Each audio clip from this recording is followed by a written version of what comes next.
Pike's pushed more and far enough ahead. He's got out of line. Is now Pike going to have a go at Werrell? Don't push him off. He's in the championship fight. Jack Werrell chasing down Carl Jacklin. Further down, Rob Williams and Chris Barnes. Sensational run outside line now though for the heavy braking zone.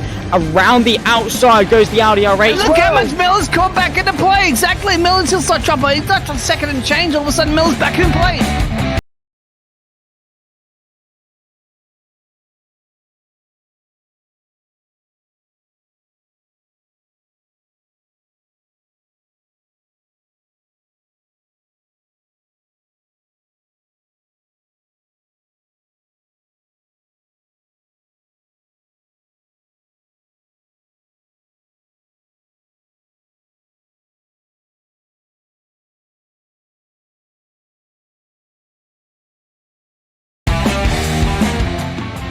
Moving on to the back end of Phil Jocelyn. So there's been a lot of movers and shakers in this first 2 laps here for race. Absolutely serious racing league. Everybody's a lot have fun. Yeah. It's all about the entertainment, so I hope everybody is enjoying themselves out there in the chat. We know that Ron is been enjoying himself watching the Burger King machines off into the grass a little bit there. Is that really bunching up now?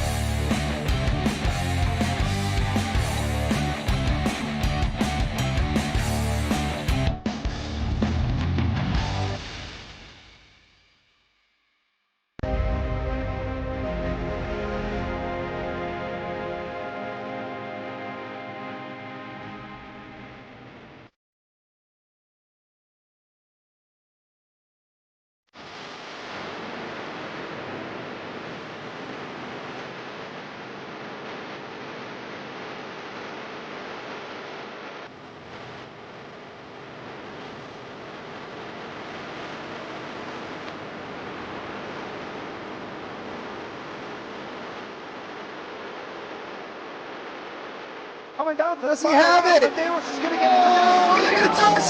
Haven't got it. He's on the outside line though, going into the fastest corner on the circuit. Surely this can't work. Dominic Ligner has got a sensational run outside line now though for the heavy braking zone. Around the outside goes the Audi R8. Look how much Miller's caught back into play. Exactly. Miller's still start trouble. He's not on second and change. All of a sudden, Miller's back in play. Can Barry do it? Big Barry's going to do it. Big Barry!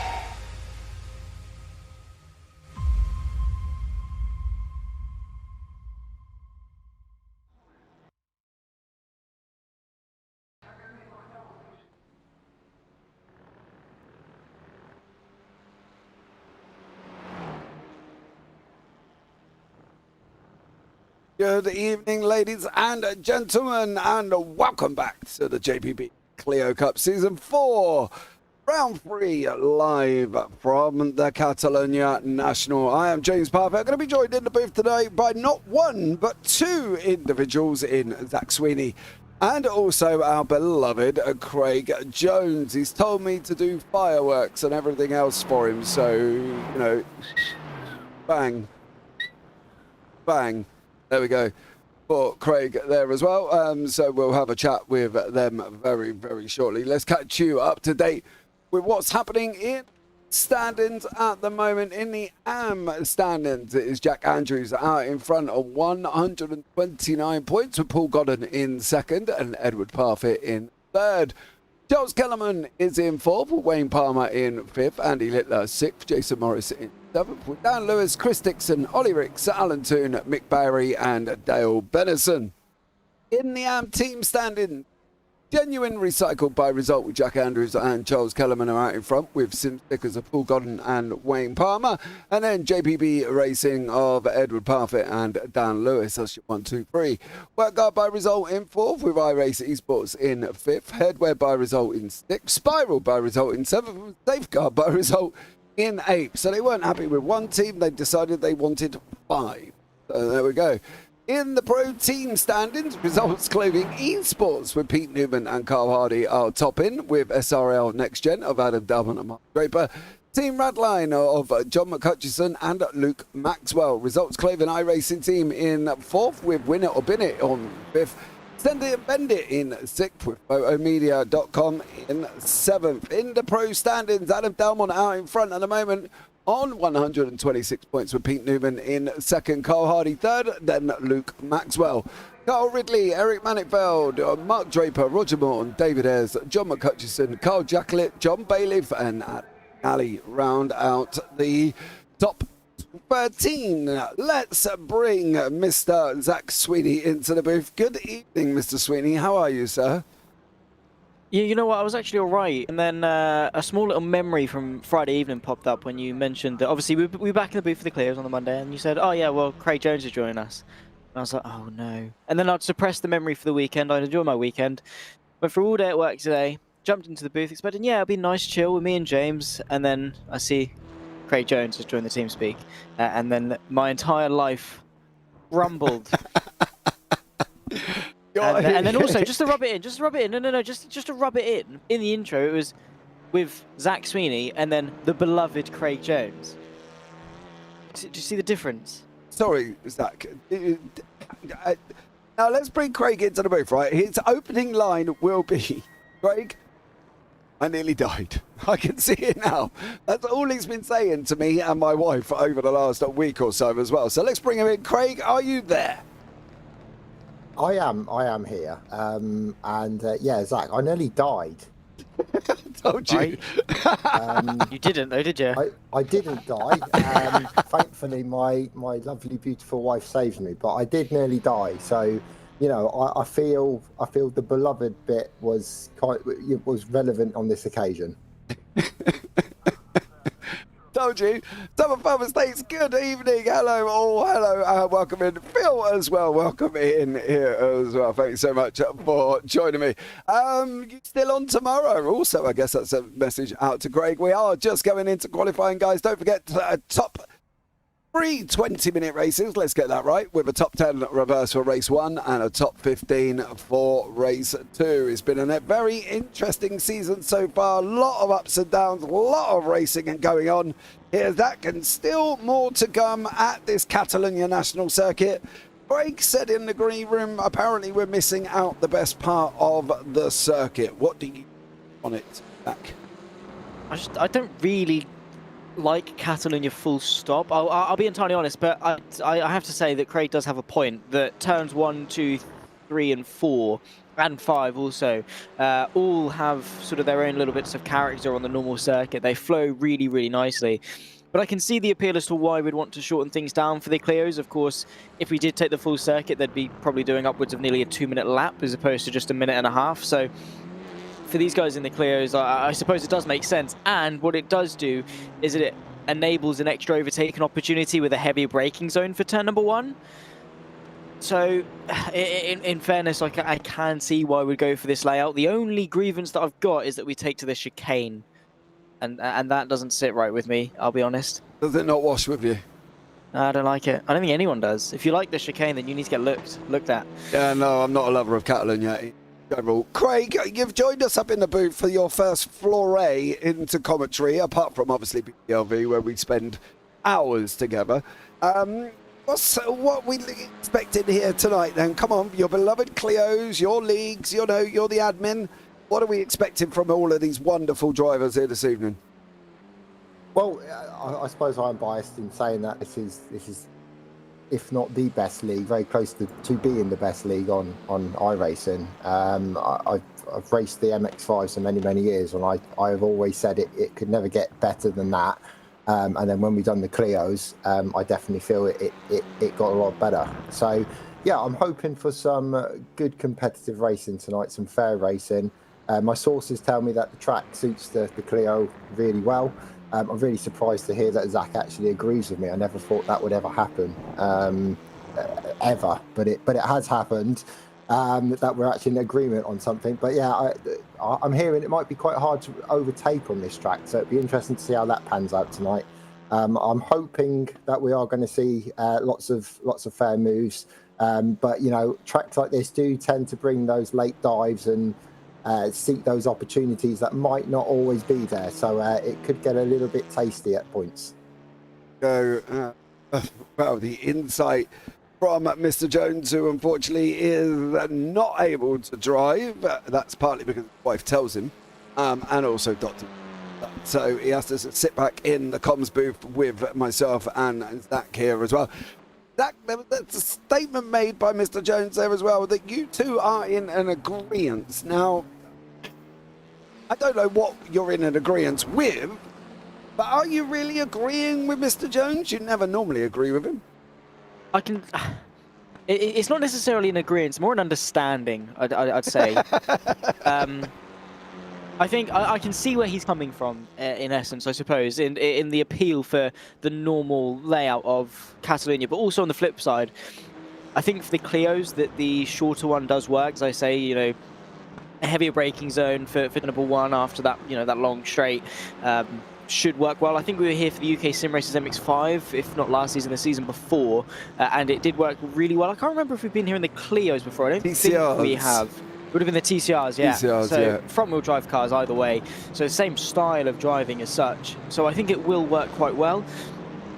The rest of the circuit, though, of course, you're going to have the twisty chicane of what usually is turns 7 and 8. Turn 9 is going to be really tricky in these cars. Turn 10 still could be a decent overtaking opportunity. Then, of course, it's just the clunkiness of that chicane and then maximising your exit in order to get a move done into turn number 1.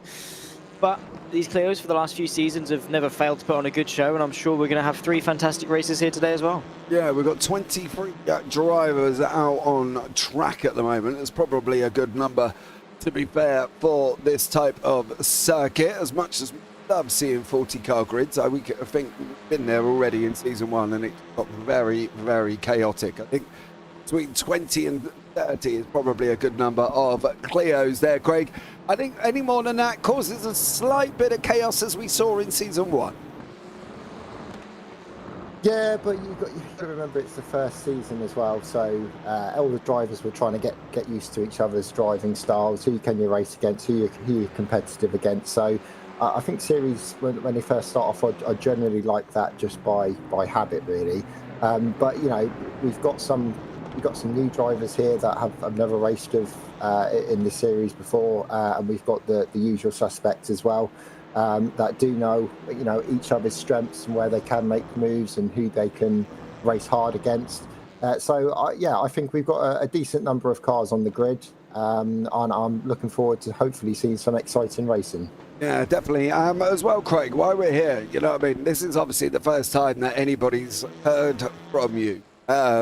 It's obviously December 7th, I think it was, last year, which seemed ages. Yeah, we're over that month mark here. How are you doing in general, Mr. Jones, when it comes to what happened? Yeah, I'm doing really well. I managed to get in just before I came on. We went live, and I spoke to the majority of the boys on the Discord, yeah, just sort of checked in with them and you know, said I was doing okay.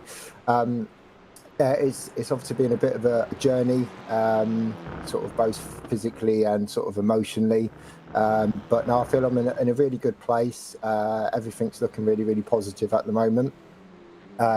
Still a long way to go, but you know, I'd like to thank everyone for whatever everyone did. You know, keep fighting, Craig, and what everyone did with the cars. I know the day that it happened, and I was obviously in a coma. The race continued, which was absolutely the right decision to make, and it really did help when I was awake to watch that back, and it was quite an emotional watch back, and I know it's quite difficult for some of the drivers taking part as well. So I really appreciate all the effort that was made, all the kind messages of support. It really did help get me through it. So thank you very much, everyone. There you go. Even Mr. Sweeney showed a slight little bit of love there, Mr. Sweeney. Well, I'd have felt out of place if I didn't. So I just sort of You felt obliged.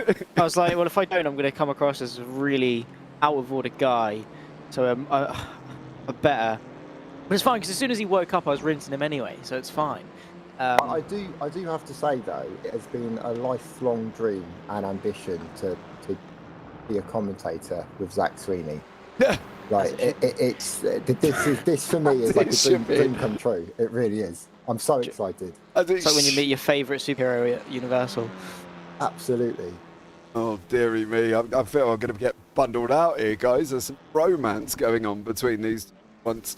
rather than the normal bickering and arguing that we do end up having between the two That of will them. come. That will come. It's still early. I'm sure it is. We're in the last minute and a half from qualifying. We've got Pete Newman sitting on pole for the pros on a 1:21.683. Maxwell not able to show the pace in quali that he did have in practice. So we'll see how Luke gets on during the race. Wayne Palmer here on your screen at the moment, sitting in pole for the pros. Obviously, it's a mixed group, so that's really not going to matter too much in junction. They don't have to leave space to the pros. It's a go.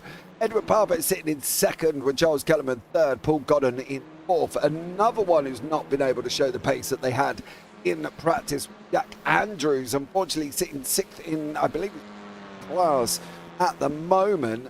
He was doing an absolute stellar job in practice, and he unfortunately doesn't quite seem to be getting it together for quali. We've still got Mick Barry. Unfortunately, Mick is into the pits as well. Roger Morton is in the pits. Carl Jackett's in the pits, and so is Luke Maxwell.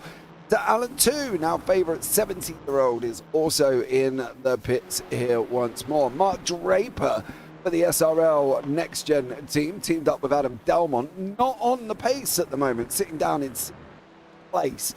Got some work to do. There's going to be a lot of quick arms in front of Mark. The Mark's going to have to get on his bike and try and get through them. Also as well, David Ayres is another one that's fighting down in 18th at the moment. He's also not having a good run, sitting 12th in the pros, as we know, newly promoted from last championship. So he's got a long way for David Ayres. He's got a lot to contend with and a lot to try and deal with to try and make up the gap there as well. And Adam McNally's sitting down in ninth. Zach, last word from you before we go into the grid. Zach, what do we think is going to happen? Carnage, chaos, and everything in between, I think, should be a really fun one as we continue that fight in the championship. Of course, Newman and Delmont very, very close. I'm sure that rivalry continue. All right, here we go. Here is the grid for race one. Pete Newman on pole position with Adam Delmont in second, with Luke Maxwell in third. Cole Hardy in fourth. Then on row three is Carl Ridley and Roger Morton, and Carl Jacklett Bailiff round four. In row 5, it's Adam McNally and Wayne Palmer. In row 6, Eric Manifeld and Edward Parfitt. Row 7, Charles Kellerman and Dan Lewis. Row 8, we've got Paul Godden and Mark Draper. Row 9, Jason Morris and David Ayres. So they've got some work to do. Row 10 is Jack Andrews and Mick Barry. Jack, unfortunately, not up with the pace that he had in practice. Then we've got Andy Littler, Chris Dixon and Alan Toon rounding out the 23 runners and riders here as well. Summer Farm, Zach's head won't fit through the comms box soon, he says, with all this love coming from Craig and his lifelong dream to commentate alongside Zach Sweeney. Clearly, I'm just Scotchman. Neither of them. Yeah. Thanks, boys. Well, we just wanted to allow you to become self-aware and to, open up to the, what was going on, and you were slowly realizing the overarching narrative of this commentary booth. Yes, clearly. And the third wheeling that's going on. Yeah, clearly I feel like a best friend out on a date at the moment. But here we go. Lights are on, 4 lights, 5 lights, and once more we are up and running, and it is green, green, green. And Adam Delmont got a bit of a better start than Pete Newman here as well. Delmont's going to take that inside line going into turn 1. Carl Hardley also's got the inside over Ridley as well on the outside as they're coming into turn 1. Is Adam Delmont going to have the steelies to send it out the inside? He is at the moment. He's battling away. He unfortunately is going to have to go to the left-hand side, which is going to put him on the outside there as well. Off track for both of them gentlemen, I would have thought. Luke Maxwell has lost a position to Carl Hardy. Hardy up 1 with Carl Ridley battling away on the inside. Carl Jacklett there as well. In the arms is Wayne Palmer. He's up 3 positions, taking the lead at the moment with Dan Lewis, Paul Godden, and Edward Parfitt had a very bad start coming off the line there as well, unfortunately for him. There's Boar's contact there as well, and there's been a big puff of smoke early on. It's Mick Barry, unfortunately, has had a moment here once more. Poor old Mick Barry gets into some poor old ta-ta-tas, does Mick, and he ends up getting himself tied up. It looks like Mick and Jason Morris had a little bit of a moment. Mick misses his breaking point and Jason goes through there. Zach, not a great start for some, but a good start for others. Yeah, I think just at the front, everyone's settling in quite nicely. Bit of tyre smoke being kicked up through the final chicane, but crucially, obviously, for Newman, Dumont and Hardy, those three running really, really nicely. Of course, Newman and Hardy working together, and Dumont, he's got to be careful not to be sort of pinched in between the pair of them, and also just to maintain the pace with Newman. It was a good go initially, but he needs to stay with Pete for as long as he possibly can, and also just try and avoid the pressure, because you can bet that Hardy is going to try and battle with Dumont to allow Newman to build a bit of a gap. Of course he is here as well. Newman is basically going to be trying to rely on Hardy and make sure that Hardy does a job if he can on it here as well.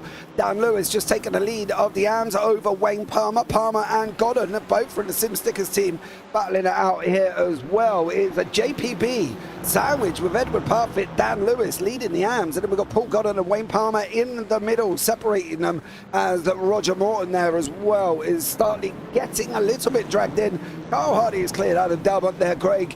Great manoeuvres, great racing going on here, and who said it was hard to pass at Catalunya?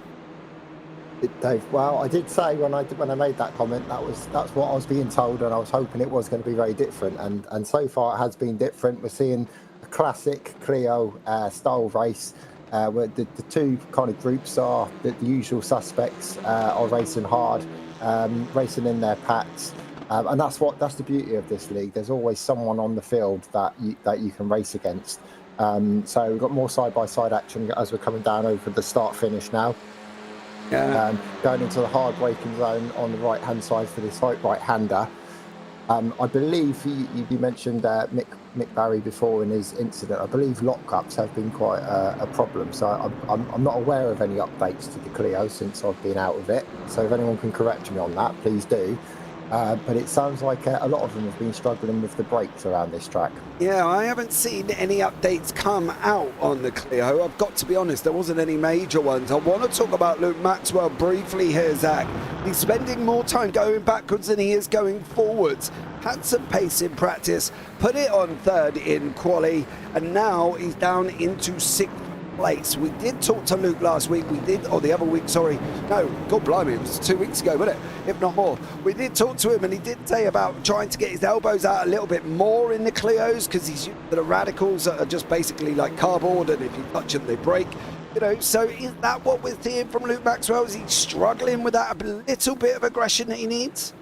I think so, and also just some small mistakes, like we saw with that one, running a little bit wide off the exit of the chicane. I mean, it is a vastly different dynamic. The car itself is incredibly different to a Radical. I mean, you completely strip all of the aerodynamic components. You obviously have an engine swap, a drivetrain swap, and just a completely different wheelbase as well. It handles entirely differently to what the Radicals will. Of course, that won't take away from his general sort of knowledge of racing, his understanding of how to drive, you know, hitting apexes, racing lines, etc. He has definitely got the potential, but I think the best thing for Maxwell is just going to be experience. I mean, putting himself in the mix in third place, yes, losing these places aren't ideal from a championship perspective, but each corner, each lap that he turns in a racing environment is just experience gained and a lesson learned that he can then use to improve for the rest of the season.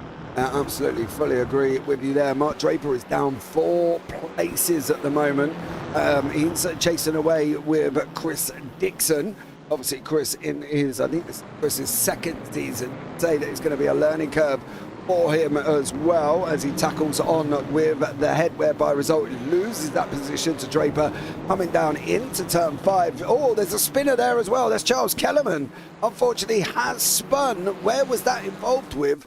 Well, we're going to have a look now. That is Edward Parfitt in front. Oh, Edward got a little bit tasty there, and then came in like a wrecking ball. That's all I can say to that one, Craig. Yeah, that's not what we want to see, really. Easily done. Like I said, when I was chatting to the guy before I came on, there was some talk around the brakes and stuff like that. So, you know, it's one of those ones.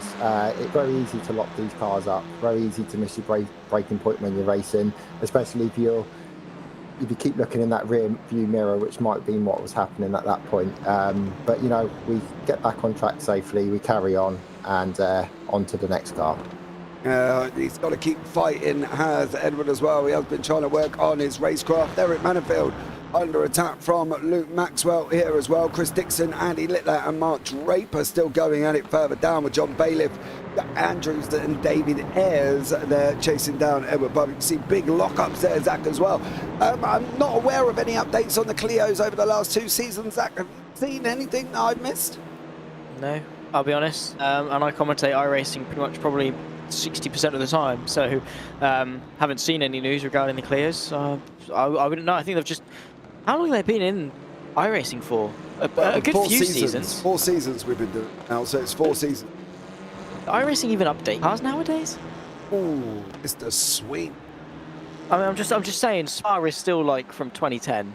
Yeah, I fully agree with you. Luke Maxwell's entered the pit lane there. Not entirely sure what the situation is with Luke. David Ayres, Edward Parfitt and Jack Andrews with John Bailiff behind that. Dan Lewis and Paul Godden. We've got Adam McNally sitting in pole at the moment. Can David Ayres clear Edward? He's got up the inside. Edward's late on the manoeuvre. He's late on the brakes. He's going to try and outbrake him. I think he might have just outbraked himself. He's got in a little bit deep, trying to hassle David Ayres. Let David Ayres up the position. Your fight is with Jack Andrews behind. He has done that as well. Great move over. Oh, Roger Morton in the mix here, Craig. He's got the arm of Dan Lewis chasing him down with Paul Godden right behind him.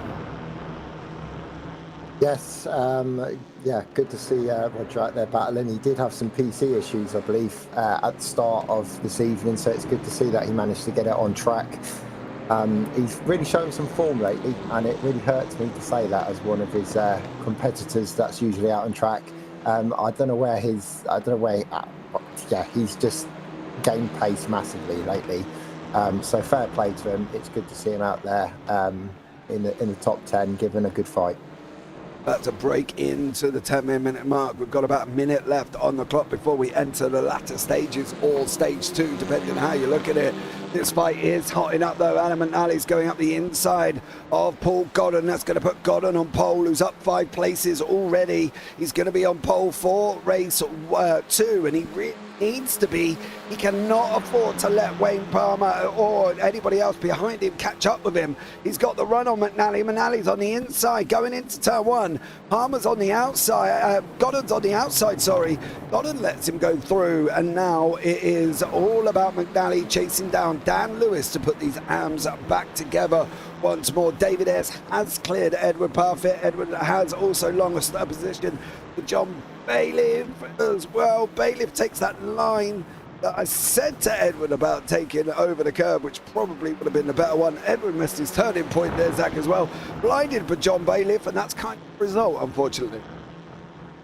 Yeah, it is tricky. Oh my goodness me, it's getting very argy-bargy between these guys. Edward Parfitt defensive, of course. Jack Andrews trying to look to go to the outside of turn number 10. Doesn't quite spot that one, but look at the up and under. Set that up, saw that coming from a mile away. He's now side by side with Parfitt Jr. going into the final sector of the circuit. Parfitt, of course, holding firm on that inside line, but keeping his foot in quite nicely. It's Jack Andrews. He's gone off the circuit ever so slightly. Once again, it's the outside line.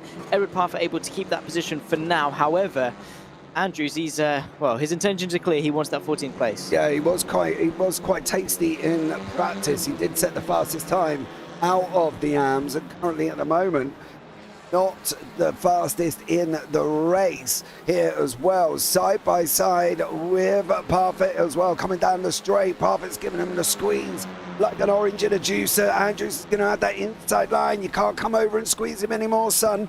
Otherwise, it's going to be the slipper for you when I finish this one. I can tell you that much. He doesn't tighten him up there, Craig. He allows Andrews to get through at the end of the day, because that could have jeopardised both of their races. Yeah, you've got to be so careful coming out of that final turn and the position of your car. That seems to be like the place to overtake at the moment. Yeah, so if you haven't got a defence for that inside line, it looks like whoever has got that inside line's got the advantage, certainly coming out into the kind of S's that follow it. So yeah, that's definitely the danger zone tonight. It definitely is. We've got Charles Kellerman. Unfortunately, looks like he's had a little bit of his moment possibly there as well. There's Jason Morris on the left-hand side. Kellerman's got it. Wow, you well missed your breaking point there, and unfortunately Chris Dixon copped a lot of that. Charles Kellerman there and Chris Dixon unfortunately there as well. That's what happens when you miss the braking zone.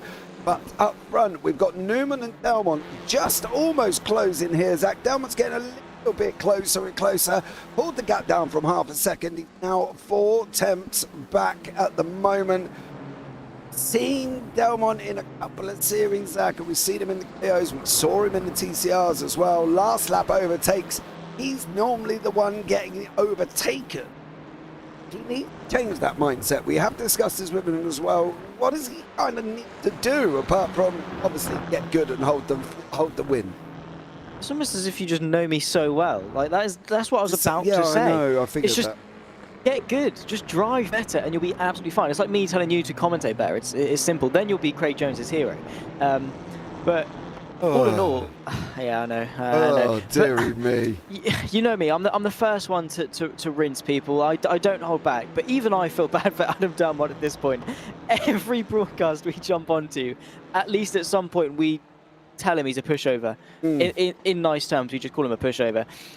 I think him being on the flip side of things, obviously behind Newman, gives him that side of the coin, that perspective, and maybe he can learn a thing or two from Newman as to how sort of Pete gets through these scenarios, how he defends, how he positions the car. But I have to say to Delmont, considering at some point Newman looked as though he was about to stretch that advantage over a second, for Delmont to not only maintain but close this gap has been a really impressive feat. And there is still 7.5 minutes left to go in this race. Anything's possible. God forbid, I've got faith in Adam Delmont. Yeah, you can see Delmont's been quicker over the last, 3 laps already. He's pulled the gap down here. He's taken out about, 4 and a bit tenths out of Pete Newman. So he's climbed a lot back from him here as well. Greg, you've raced alongside these guys as well. You know, at the end of the day, you've known Pete Newman for ages. What's the situation here as well? Is Pete going to worry about the fact that Delmont's taking a chunk out of him, or do you think Pete's just going to be Mr. Iceman, Kimi Räikkönen style, and go ahead and carry on? You can be the quickest driver on the planet, which I do think Pete Newman is. I've raced him in many cars, and he's quick in anything. But it goes with any form of racing. It's definitely easier to be the chaser than to be chased, and you always have that added pressure of not making any mistakes, because someone like Adam Delmont who's equally as talented. I've raced with him many times in different cars as well. He will take any opportunity to pounce, and it looks like he might be getting a bit of an opportunity here. Pete Newman's coming across to defend, which is exactly what Edward Parfitt should have been doing beforehand. So he's protecting that inside line. He might get the cut back. No, he's not going to quite make it that round. But that's exactly what we're looking for. You know, could have been a small error coming out of the final corners for Pete Newman that just give Adam Delmont that slight advantage, and he took advantage as quickly as he possibly can to try and make the move. He did. He's quicker again over Pete Newman on lap 10. Delmont's got the bit between his teeth here, trying his absolute hardest to get by Pete Newman. He knows that we're going to be talking about him. He knows, Zach Sweeney, that you're going to be giving him a little bit of grief as well. Come on, hand it over now to Adam Delmont. Surely he can get the win here. Surely he can put Newman under enough pressure to be able to get the position. I mean, if there's one driver on this grid that doesn't crack under pressure, it's Pete Newman. Like, that man is bulletproof, and I think his bundles of experience that he has got is a tribute to that.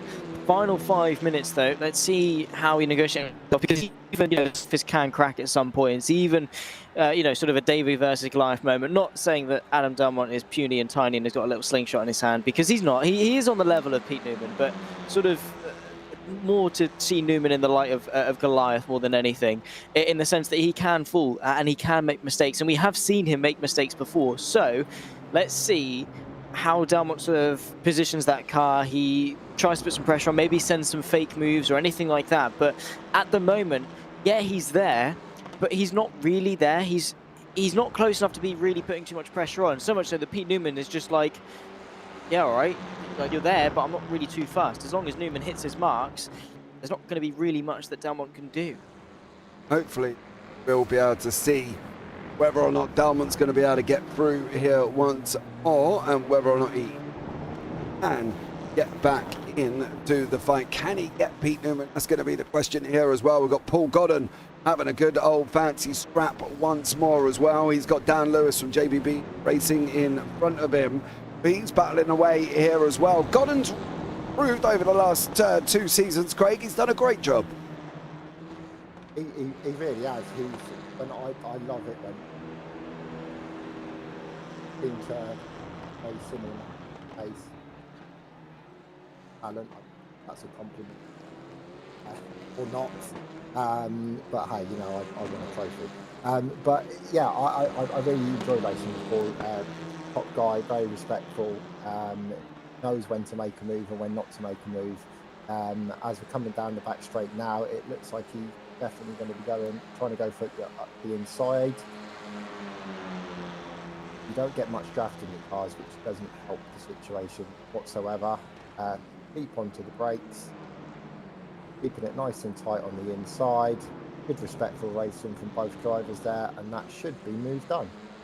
Dan Lewis Fantastic move. Yeah, he's not giving it up. Dan Lewis is trying to have him once more here as well, trying to get the fight to this one with Paul Godden. Let's see how this one pans out and see how it goes. Godden has opened up a bit of a gap over to Lewis at the moment, with Wayne Palmer there in the background stalking away. Mark Draper now on the back of Jack Andrews. Edward has dropped off, was all the way down into 5th, with Andy Littler chasing him 6th in class. Maxwell's battled back to 18th at the moment, done a stellar job there as well, coming back through the field after what we can only be presumed was a drive. Well, we know he actually did stop there, Zach. We'll have to try and find out what actually went on with him there as well. But some great races so far, coming on to probably nearly the one more, this one and one more, Zach, and then we'll be on the final lap. Yeah, not very long left to go at all. Side by side here, by the way, between McNally and Morton, heading on to this penultimate lap. Let's see if either of them are going to be able to make that move into turn number 1. I think Roger Morton probably not going to be the beneficiary of that. I think McNally's probably going to be able to hold this going into the first corner. Of course, that inside line is going to prevail. However, Morton goes way too wide, and well, yeah, there you go. There's your answer. McNally is firmly going to keep that 7th place, and in fact, it's going to promote Paul Godden into 8th momentarily. Roger Morton having to keep firm on that inside, of course, through the chicane. But a nice little move there, it must be said, from Godden. And now you've also got Lewis and Palmer getting themselves into the mix. This could be a very little spicy fight for 8th. Could well be here as well. This is Roger Morton, Wayne Palmer and Lewis and Godden all battling it out here. Godden is in the 8th place, Mark Lewis in 9th, Morton in 10th. Morton's just about to lose a position almost to Wayne Palmer. Palmer's going to take pole in race 2 if he can stay where he is at the moment. Final lap of the race for Pete Newman here, Craig. Some great action in the mid-set as we head into the final lap.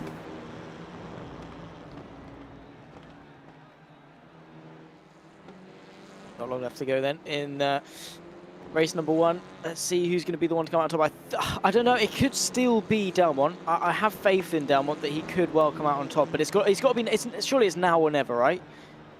Yeah, I fully agree with you. I think here as well. Not quite sure if we've lost Craig or he did on that one, but I think he might be back. Gone back to sleep. He's gone back to sleep maybe, yeah, as well, unless he's hit the muted button by mistake and not fully aware.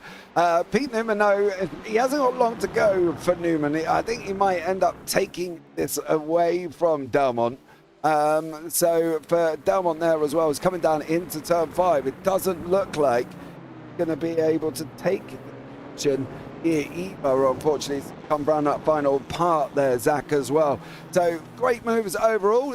As Pete Newman's going to come over the line for race 1, and it will be and should be Newman over Delmont here as well. So comes through the final part of the chicane. He goes in, comes out the other side. He is going to hold on to it there as well. Delmont tucked up right behind him once more. Carl Hardy also not far from it here as well. So great job from Carl Hardy. There's your 1, 2, 3. It is Pete Newman in the pros taking that victory. He took the race win in race 1. It looks like in the arms it's going to be Paul Godden over Dan Lewis, over Wayne Palmer here as well. Palmer didn't quite get Roger Morton, and unfortunately Roger Morton is going to be on pole, and unfortunately for Wayne Palmer, he's going to be a lot further down there, Craig, than probably where he wanted to be. Are you back with us? Yes, I am back with but they seem to have resolved themselves, so that's good. Yeah, I did manage to catch some of that last lap. Really good last lap, typical last lap for the Clios, all fighting, all squabbling for those places. Yeah, I think it's going to lead us on to a really interesting race too. Yeah, it definitely is, as we're waiting for Jason Morris, Charles Kellerman, Chris Dixon, and Sir Alan too. Jason Morris trying to hold on from Charles Kellerman, and it is Morris, it is Kellerman. Dixon right behind him there as well, and Sir Alan Toon. Guys come over the line. And the gentle age of 70, got to be near 71 soon. Morgan Butler, good evening. Dan Babbage down there as well. Hi guys, love the Clio series. It's absolutely amazing. So want to come and get yourself involved, mate? Should. It's awesome. Pete Newman is your winner with Adam Dalmont in second. Carl Hardy in third. Carl Jacklett in fourth. Or Carl Ridley. If Eric Manibald sixth. Adam McNally in seventh. With Paul Godden taking the win in AMS in eighth. Dan Lewis ninth. Roger Morton in 10th. Wayne Palmer in 11th. Godden, Lewis Palmer, got 1, 2, 3 in the AMS. Bailiff in 12th. Ayres in 13th. Andrews 14th. Draper 15th. Then we've got Parfitt in 16th. Maxwell battle back to 17th. Andy Littler in 18th place. Then on from that, we've got Mick Barry, Jason Morris, Charles Kellerman, Chris Dixon, and Alan Tood there as well. So some great racing taking place here, Zach, as well. Heat 2 coming up very, very shortly. The guys are going to have about 5 minutes, hopefully, get on to the track for the second period here, Zach. Not a bad opening one for Catalunya. Me and you, I think, of us really love this circuit for racing lately on. But they've done a good job so far. I think that is a tribute to obviously the cars and the drivers. Of course, the Clio is a very raceable machine, but also you have to have decent drivers in them, you know, to make them work. And I think having Craig Jones in the commentary booth with us has definitely improved the overall talent of the grid. Oh, it lasted 20 minutes, guys. I died recently, Zach. Oh, for God's sake! Craig Jones. Is he just... Shh, James. I think I did hear the Wells violin. Faintly? Hey, I've heard it constantly. I mean, that's his excuse at the moment. It's fair play though, Zach, it is true. I mean, you can't argue with it. No, we can't. It's science. It's scientific fact. Yes, it is. And to be honest, as well, Zach, it was twice because when he was having pop, he had to put him down for that one as well. What he didn't tell you is make it sound like I'm a dog. Well, they did take you to the vets to fit it. You know what I mean? I don't know really know what that means, sir. Apart from what else am I supposed to say here? But I'll tell you what we'll do. Go on. I was going to say I thought they took my picture a bit funny. Yes, and oh, dearie me. Why we've got a minute, guys. Don't forget, tomorrow night we've got the opening round of the JPB NASCAR Super Series kicking off. That's going to be broadcast with Dean Biggles and Ewan O'Leary. It's me and Stuart Rice over on the UK Sim Racers as well. Don't get me wrong, I do love me a little bit of NASCAR, but we will let others do a JPB series. That's kindly sponsored by Paul Clark at iLoungeRacing.com. Go and check them out as well. He also runs Hi-Fi Lounge as well. So if you're a bit of the old, on the old side and want a good hi-fi, go and check out Paul on HiFiLounge.com. And trust me, some of them, mate, might want to take out a mortgage for, because some of the hi-fi systems are not on the cheap side, but they are absolutely amazing. I've been to his shop myself. Absolutely incredible up there. Go and check it out. That launches tomorrow. Session opens at 8:30. Broadcast goes live at 10 to 9. 9 o'clock we'll be qualifying, and then they're going into a lapped race at Daytona. So we'll be opening up at Daytona. So go and check that one out as well. Completely free entry if you're interested in signing up. Join the JPB Discord as well. Sign up forms is in there. We've still got spaces available. Currently at the moment, though, there are gone up. There are 30 cars now on the grid. for the NASCAR Super Series. Craig, as well. Are we going to see you venturing on track, or are you going to join me in the booth for the UK Sim Racers? I won't be on track maybe for another week or so. So I would be happy to join you. Oh, well, isn't that love, eh? I mean, can't deny it, Zach. That's true love. What's that? Exactly. Sorry, when Craig speaks, I just zone out. Now you know what it's like when I watch the stream back every week. That's true. Oh, oh dear, the love has gone. The booth has fallen apart. The romance has finished as well. Summer Farm, looking forward to MX-5s at Spa. Got a... Yes, you are. As we're coming on to the grid, waiting for McBarry. Roger Morton on pole position with Dan Lewis, Paul Godden and Adam McNally behind that one. But here we go, ladies and gentlemen. The race is going to be on. 5 lights are out. And here we are, green, green, green for race 2. Roger Morton got off the line, as did Paul Godden. He's still holding the position from McNally. McNally's going to have that inside line once more as we're coming down into turn 1. McNally's also got Manifield pushing him along here as well, trying to push Paul Godden out. Not an ideal line. Little bit of an argy-bargy there, but 3 wide going around turn 1. Jacqueline's on the inside there as well. Eric Manifield manages to hold on. Newman and Delmont are battling it out further down as well. Newman has just cleared Delmont. That is Newman on his inside. Carl Hardy here as well, also finding out that 2x2 going up now on round turn 6 here, Zach. It's been a little bit of a manic start. We had 2 banks of 3 going into turn 1 there, buddy. It was getting a little bit chaotic.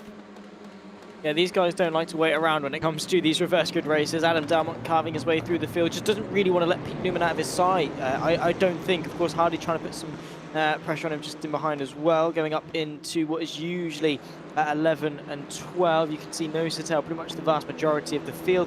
Edward Parfitt just pulling out alongside Bailiff for 11th. But of course, the all-important position for this one is a top 15 as there's a tag. Ooh, well held, I think, all in all, in fairness, from there's not. Palmer and Bailiff is, it's all kicking off the chicane. Yeah, Carl Jacklett lost it there as well. Newman went off the side of the circuit. And Newman, Jacklett just went in a little bit too hot, comes back on track, tries to go up the inside, goes in way too hot there, holds Pete Newman. It was Newman who managed to hold on to that as he's running sideways there as well. There's somebody else also off track there, and that's Edward Parfitt off the side of the circuit. All got a little bit scrappy in the middle there.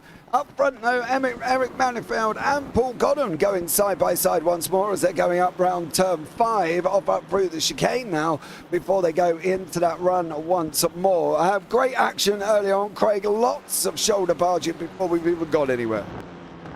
I'm sat here watching the opening lap, and I'm wishing I was out on track. I love racing like this. This is what it's all about. Particularly in race 2, everyone's slightly out of position where you wouldn't necessarily expect them. You've got faster guys coming through, trying to get past the slightly slower guys, and it's just about pure survival. It really is. First lap, second lap is purely survival. Looking for any cheeky gains that you can get through people squabbling and going off track and spinning and bits and pieces like that. So typical start, really enjoying it. Wish I was on track. A little bit sad that I'm not. Oh, unfortunately, is down to Doctor and your good wife, did, who has turned around and allowed your sibling. Well, Luke Maxwell and Edward Parfitt going at it here as well. Maxwell's got the inside line. Delmont's gone and set the fastest lap of the race on a 1:22.2.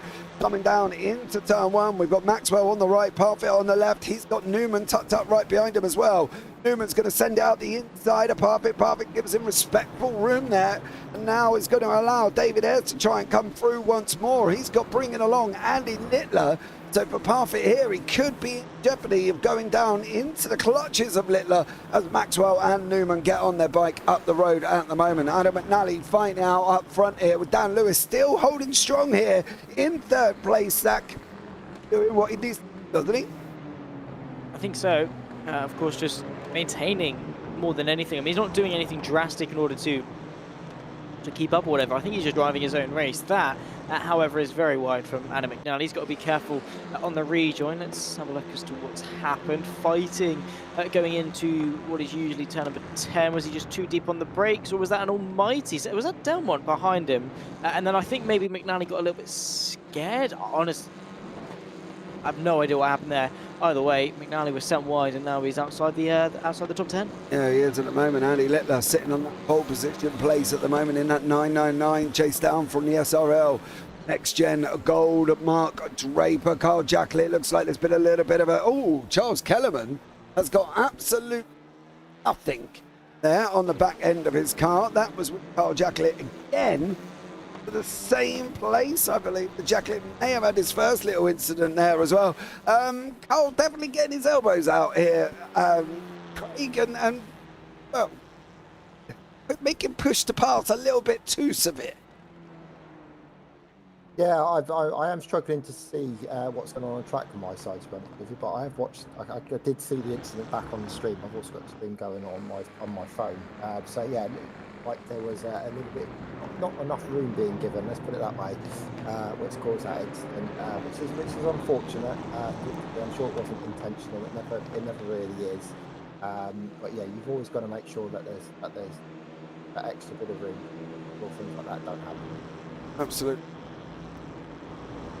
Aware of here as well. Hopefully this might clear up a little bit of the situation more for you guys up there in the booth. Looking at it there, John Bailiff and Dan Lewis fighting it out once more as they're still scrapping away quite happily here, Zach. It's been a good old meaty race too so far. Well, it's gonna keep going as we've still got nearly 16. Yeah, plenty of action still to come. Only 5 minutes 50 in, so as I say, many more laps yet to go. John Bailiff on the inside of Lewis. Nice, tidy little move. Didn't really take much, to be fair. Not really too hard of a battle given from Lewis. However, it does put him directly in contention of Paul Godden, who's now directly behind him on track. So that fight for the AM lead could be very interesting, of course, over the course of the next coming lap. So Lewis has got to keep his sort of wits about him, but I think he can stay with Bailiff. Of course, Craig said there's not too big of a slipstream in these cars, but whatever he can get, he can use potentially just to sort of defend, essentially.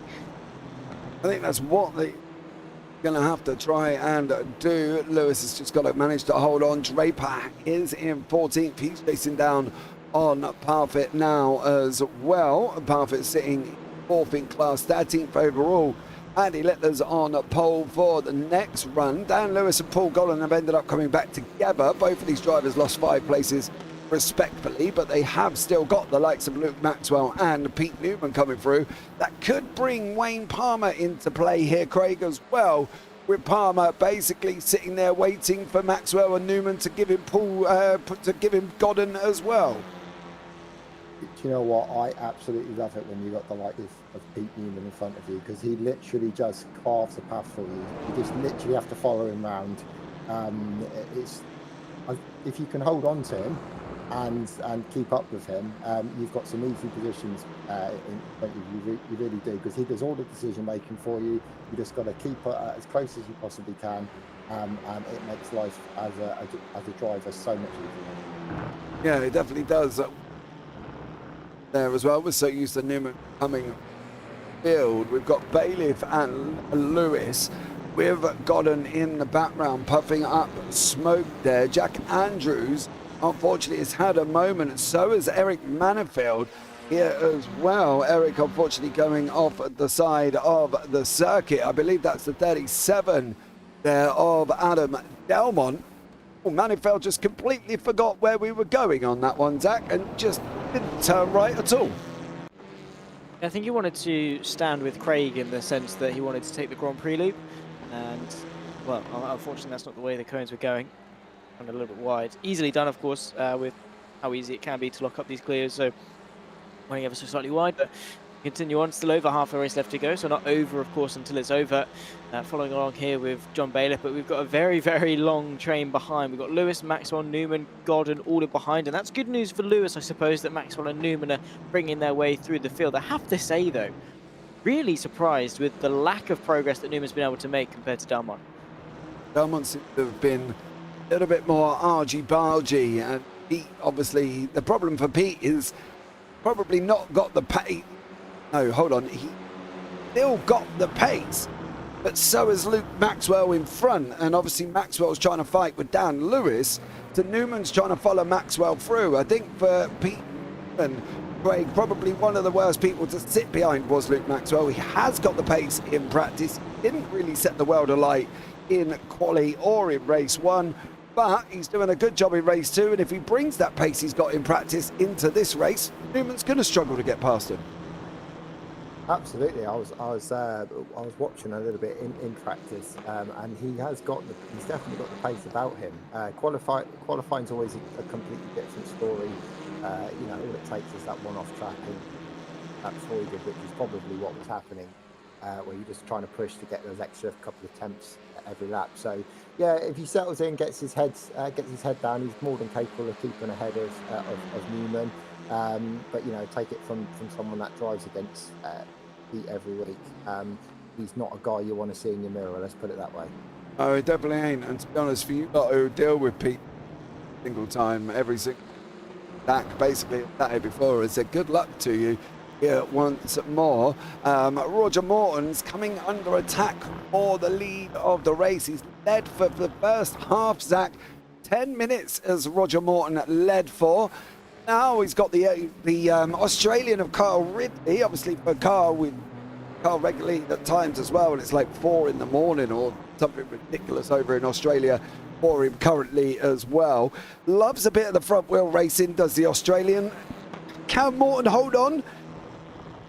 The reason I say that is because we've seen Morton out in front before. I think with Sandown he was out in front and he made a mistake last season or the season before and lost the lead, and there's been a couple of other times, Zach, we've seen him lose the lead as well, being out in front. Kind of Dalmont-esque almost for Roger Morton. Is this his opportunity? Could well be. Of course, there is still a long way to go. I mean, only sort of 9 minutes, but you know that's only just under half the race. When you compare it to the overall race distance, so he has still got to be really aware of him. Of course, the pressure is going to start to sink in naturally. I mean, you're leading a race. We've all been there when we've sort of been in an iRacing official session or a league race that we've always really wanted to win. Just that thrill of being in an important position. You feel it. It gets to you as such. So Roger Morton has got to be really, really careful, looking all around him. But I think most importantly, just focusing on the driving first and foremost. I mean, if he worries too much about what's behind him, it's going to catch up to him sooner than he expects. Focus forward and deal with the issues if/when they get there. I mean, Ridley is a sort of a good support in the sense that he's going to have to hold off Dalmont at least for a little bit. Of course, they've got Hardy as well, not a million miles away. So Morton is banking on the fact that fight for second lasts at least a lap or two, maybe even a little bit more. Just a bit of a backup. There's Pete Newman moving his way up into, or trying to move his way up into the top 5. But yeah, the longer that Dalmont's behind Ridley, the better for Morton, I think. Absolutely, I do fully agree. I think Morton needs to open up the gap. He's nearly out to a second here, Craig. Can you sit in the booth and witness Roger Morton taking the win and have a smile in your face? Or are you growling through your teeth as we see Pete Newman and John Bailiff going side by side? We'll pick up that question in a minute. They're on that run down that start-finish line now. These two gladiators fighting it out. They're battling away once more. Newman's on the inside, Bailiff's on the outside. He's coming down into turn 1, the right-hander. Who's going to be late on the brakes? Puff of smoke from the car in front there. Unfortunately, I think that may have been Carl Hardy. Big old puff of smoke. Newman does make it through, and now Bailiff has got Lewis and Godden battling away here. Could there be anything done differently there as well? Well, he may have been able to get a little bit faster, but who absolutely knows? Craig, can you smile if Roger Morton takes the win? It would be extremely difficult for me to do that, I think. He's a teammate. I love him loads. He's been there for me recently with everything that's gone on. But at the heart of it, we're rivals because we're teammates. Yeah, of course, there'll be a little bit of bitterness there, but I would, you know, if he did do it, it's well deserved. Like I said earlier on, his pace is insane, mate. And I know him and Carl Hardy have worked together in practice, so it's clearly paying off. So yeah, I will smile, but it will be there'll be a little bit of pain behind that smile as well, because I just know I'm going to hear about it. And all I'm going to say is I've got 2 trophies in the Clio, he hasn't, so I'll just leave it at that. Even now, Jack Sweeney, we're still hearing about the trophies. You can see behind Luke Maxwell, Eric Manifeld there as well. Manifeld did just disappear. That's not going to be ideal for Maxwell or Draper. What has happened to Pete Newman? How did he end up? He's pulled away from Maxwell and is now sitting in 5th place, chasing down Carl Hardy. So Newman has got an absolute job on him here as well over Luke Maxwell. He's still trying to figure out this car, is Luke. He's only 3 rounds in. That how much longer can we give Luke Maxwell? We've seen him quick in the SR10s. How much longer do we give him before we say, hey son, get good? I mean, it's different from everyone, I suppose, with how people can jump from discipline to discipline. I mean, you take a driver like Pete Newman, he can jump from an MX-5, from a Clio to an MX-5, which front wheel drive to rear wheel drive, different balances and things. He can do that fairly well at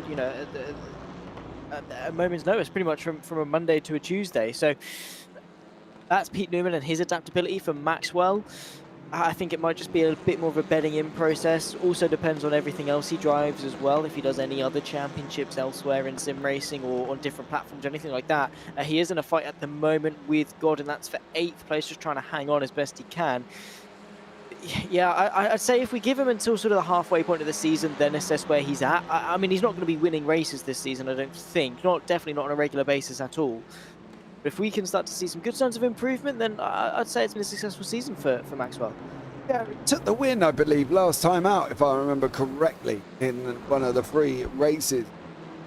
Won by a little bit of a mile, and I'm going to check that I have got that right, but I'm pretty sure he took a win in one of the races last time out, if I'm not mistaken. It was a long old time ago, so bear with me on that one. I've done a lot of sleeping, but yes, Maxwell did win, I believe, race 3 last time out, Zach, so he is capable of taking a race win, but he's just got to kind of do it, I don't know, maybe for him a little bit more, maybe. I'm not really sure. Craig, you've driven these cars.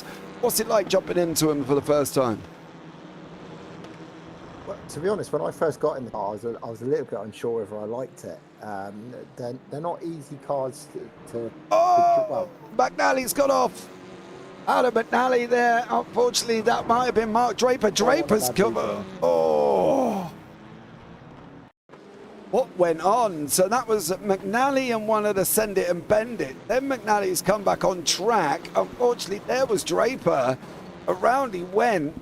And unfortunately for him, not an ideal scenario for Adam McNally there, Zach. Not a lot really can really say about that, can we really?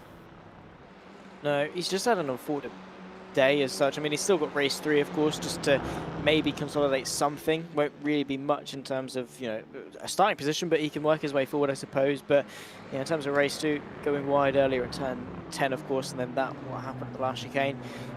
This hasn't really been his day, but there's always places to be on the up. That's wide for, I believe, one of the back markers. This is Delmont on the back of course, of Carl Hardy for the fight for the podium. They are closing in to Ridley, which is, of course, assisting Roger Morton even more. Of course, as we close into the final couple of minutes, Morton looks more and more secure, especially with the 2 big hitters of Hardy and Delmont sort of scrapping over 3rd. Yeah, it just looks more on the up for Morton. If he can maintain that 1.5, maybe grow it to a 2-second gap, his race to lose. Well, we probably are in the same boat here as well. I'm sure he'll jump into the interview booth and tell us all about it. He's gone over the line. There's going to be one more. We've got Dan Lewis on the right-hand side. with Paul Godden now. He's trying to scrap it out down the start line. Godden on the left in that Sim Stickers livery. The JPB Racing of Dan Lewis on the left-hand side. They're coming down into turn one. Who's going to take it? They're side by side in front as well. That's Maxwell and Bailiff. Bailiff looks like he's just cleared Maxwell. He has done that. Maxwell's not given up. Godden manages to hold on. Now Maxwell's going to have the inside line. He's got... he just seems so afraid, Greg, to put that car in a position where there's contact. Get that fear out of his head, doesn't he? Yeah, these cars really can. You can use them. They can take a bit of a beating. They obviously have their limits, but you know, as you mentioned with other cars before, that you know, made of cardboard and such. You know, you can lean on each other. You can use the cars to a certain extent. To get round corners. So yeah, I think he's going to wire that into his brain to maybe be a little bit more aggressive and use the car and learn when you can use the car to that extent in terms of pushing a little bit more. And that just comes with time and experience. I'm sure he'll get there. But as a baseline for how he's been performing and the lap times he's been putting in, I think we've got a strong contender for a championship fight in the future. Fully agree with you there as well. Carl Hardy is tucked up at the moment behind Carl Ridley and Adam Delmont. Just an average sim racer now. Very own Kev Aylett, the admin of the TCRs. Who is the favourite tonight? Who would you say was the favourite here this evening?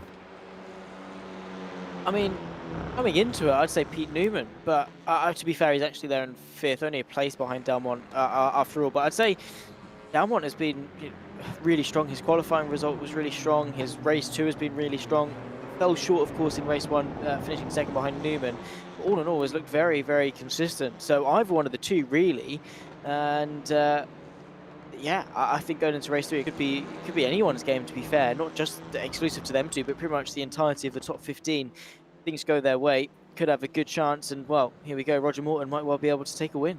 Roger Morton's coming down over the line now. He is going to take this victory in race 2. We are never, ever, ever going to hear the end of it. Ridley's going to hold on for second place, but Roger Morton comes over the line. Ridley, Hardy, Delmont and Newman battling out. There's your top 5. Paul Godden is almost going to be hanging on to the arms. Is he going to be able to hold on? He is. Yes, Godden gets the win with Dan Lewis in second and Parfitt in third place. But it was Morton, Ridley, Hardy now. Come on, Mr. Jones. Can you say a nice word about Roger Morton? Yes, well done, Roger Morton. That was no fair play to him.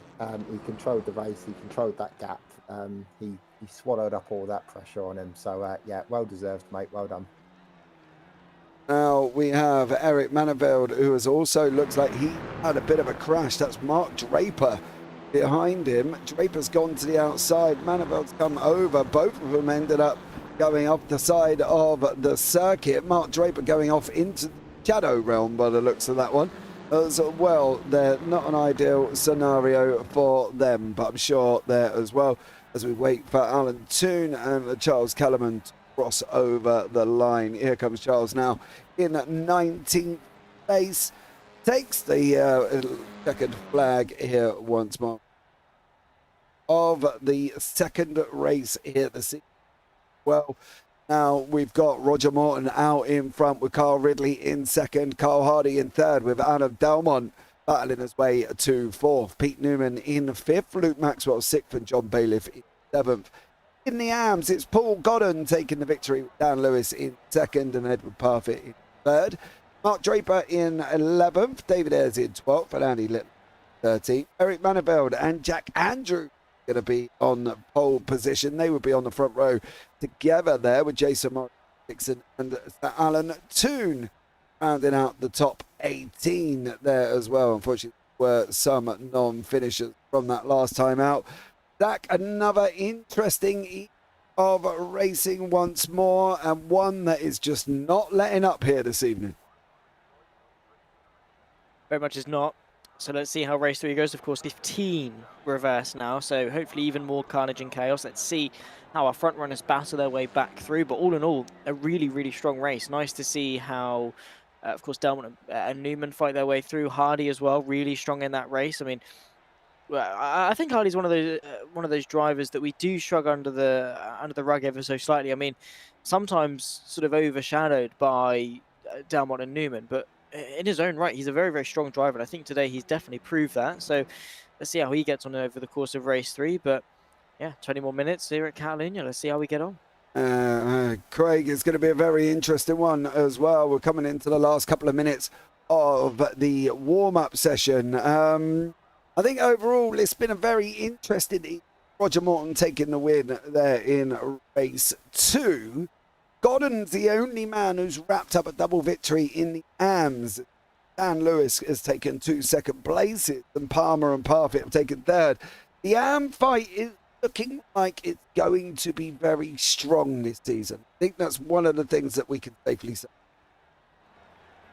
Absolutely, and like I said a little bit earlier on in the broadcast, there's always someone you can fight with in this championship. And we've seen that up and down the grid tonight. I mean, there was points there where we were getting 3 wide, 2 by 2 going into the first corner, bits and pieces like that. And so, again, I've said this over and over again. It's really competitive, clean racing, and that's what we want to see. Of course, there's been some mistakes. There always is. It's motor racing, and that does happen. And it is really hard, you know, with these cars. I did get cut off when I was saying about how these cars are to drive. And it was a prime example at that point where there was a little bit of understeer and the car just ran out of room and hit the car by its side. That's unfortunately the nature of what we do.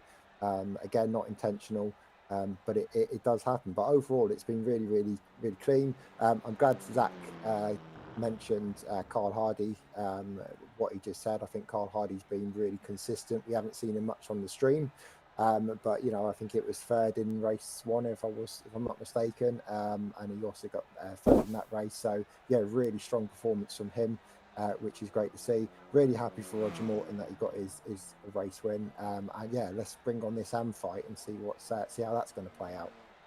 Well, it's going to play out very, very interestingly here once more as well. Don't forget, guys, coming up tomorrow night, we've got the UK sim races from Spa, and we've got the launch of the NASCAR Super Series on JPB for the European Series. Now, we've now just had 30 drivers sign up for that one. It's going to be a very exciting evening there as well, so stay tuned for that. Don't forget, on Wednesdays we have got the GT4s. We do also have the return of the Triple Bypass League this week as well, so stay tuned if you're into your NASCARs. It's definitely going to be worth keeping an eye on here as well. Some great racing still coming up, coming into the last 40 seconds of the warm-up session. Zach, what do we think is going to be race 3? It's kind of an all or nothing normally. Yeah, that usually happens when we get to the end of an evening. Of course, with reverse goods and things, you know, they're good up until a certain point because, you know, a top 5, top 6, to top 10 really works well because it's a challenge for the faster guys to work their through, but it's not, so impossible because they can overtake 9 cars. They proved that over the course of race 2. When it gets to sort of top 15, and then you open the door for more carnage and drivers bumping into each other ever so slightly, that big differential between pace a lot of the time, and then also by the time the quicker drivers or those that finished higher up in race 2 actually get into the swing of things, the gaps have grown quite a lot, which means they're spending most of the race in dead space trying to catch up to the drivers in front. But should still be a good race nonetheless. Here is the grid for race 3. Jack Andrews is on the front row with Eric Manenfeld, Andy Littler in 3rd with David Ayres, Mark Draper and Edward Parfitt there on row 3. Row 4, Dan Lewis, Paul Godden. Row 5, John Bailiff, Luke Maxwell. Row 6, Pete Newman, Adam Dalmont. Row 7, Carl Hardy and Carl Ridley. Row 8, we've got Roger Morton and Jason Morris. Row 9 is currently Chris Dixon and Sir Alan Toon. And then behind that, we've got Charles Kellerman, Carl Jacqueline, Adam McNally, Wayne Palmer, and Barry. We have to see start there of the guys at the back. Jack Andrews is on the front row. We are up and running already. I believe here we've lost Mick Barry, Carl Jacklett and Adam McNally, but race 3 is running, and it's Manifeld taking the whole shot here as he's gone out in front with Andy Littler following close in behind him. Parfitt's on the outside. Is he going to be able to hold on as well? They're 3 wide further back. Here with Newman in the shuffle in the mix with Carl Hardy, Adam Delmont all fighting it out. Getting a little bit chaotic here. So Alan Toon battling away with Wayne Palmer. Palmer's just gone through on that one as well. But at the moment, Zach Manifeld took the whole shot and is out in front with Jack Andrews. Yeah, good little start there from Eric Manifeld. I think really important one just to sort of clear and get that track position. Of course, a really good start from, to be fair, a fair few people. I mean, Paul Godden, John Baylor up a couple of places apiece. Edward Parfitt down 1, but trying to make amends on that. For Manivelt, though, drive. Just go. Do your best. I mean, Jack Andrews and Andrew Littler, they're both going to potentially drop into the freight of the likes of Ayres and Draper, who could fight amongst themselves. So if Manivelt can really use these early stages to get a head start, it might not be a win by the time some of the quicker guys catch up, but it could well be a very decent position if he's able to hang on to it and keep consistent. Absolutely, I do agree on that one, buddy, as well. I think the racing's going to be incredible. Can Jack hold on from this gaggle that's led by Andy Littler here as well? All of them, Littler, Ayres, Draper, Godden, Bailiff, Parfitt. Parfitt side by side with Maxwell. That's actually, yes, Luke Maxwell, that is Parfitt there, and Lewis right behind him. Parfitt's left the door open. He's got to let Maxwell take that inside line, allow him to come through here on the inside and then probably slot in behind him. Parfitt's not giving up though, mind you. He's going to have that inside, run it over the there you go, Luke, over the curb. It does take the curbs in this little Clio's, Craig, as well, and Luke Maxwell's got to learn that. Yep, they, like I said before, they do take a good punch, these cars, so you can chuck them into the corners. They will hit the sausage curves and they'll be absolutely fine. Not always the fastest line, but certainly when you're in a situation like Luke has found himself, that's exactly what you need to be doing. So yeah, all experience, all a little bit of knowledge gaining from of the car. So yeah, he's in a good position here. P8, it'll be interesting to see what he can do from here. We've got Andy Littler as well sitting in second place. He's got Jack Andrews in third with David Ayres right behind him. He's got Mark Draper behind that, John Bailiff, Paul Godden, Luke Maxwell, Edward Parfitt, Carl Hardy. There's not big gaps here as well. You can see from the leader there is literally 9 seconds over the whole of the 20 field here as well, with Alan Toon hanging on at the back. Carl Hardy and Edward Parfitt here having an absolute stellar run. Luke Maxwell's pulled out on Paul Godden. He's going to try and go up the inside. Is Godden going to allow him space? Godden's a wily old fox. He knows when to let the pros through here. Hardy almost taking Parfitt. Parfitt still scrapping out with him, Zach. Not giving up here is Edward over the pro of Carl Hardy, and probably, why should he, sir? They're all on the same track. They're all fighting for the same position, so fair play to Edward Parfitt. I think allowing Hardy through would probably do him some benefit.